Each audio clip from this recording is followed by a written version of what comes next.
केन्दुझर जिला हरिचंदनपुर ब्लॉक अंतर्गत ब्राह्मणीपाल गायत्री परिवार द्वारा विश्वर कल्याण निमंते प्रत्येक वर्ष परी ए वर्ष 32तम गायत्री विश्वशांति महायज्ञ मंगलवार आरंभ होईछि।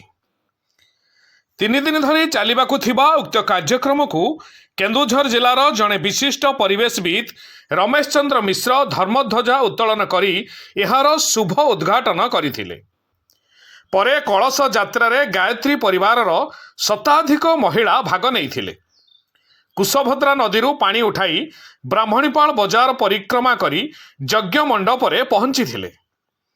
पारंपरिक रीतिनीति रे यज्ञ कार्य आरंभ होइथिबा बेले गायत्री मंत्र रे सारा अंचल प्रकंपित होइथिला।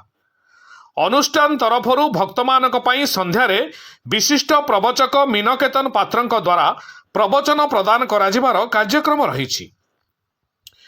5 तारिख गुरुवार दिन पूर्णाहुति अनुष्ठित हेब।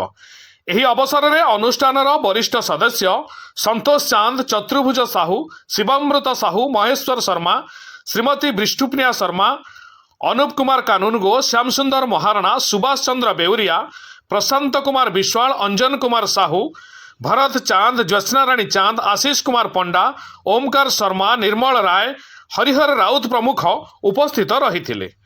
Bureau report Mahagiri news.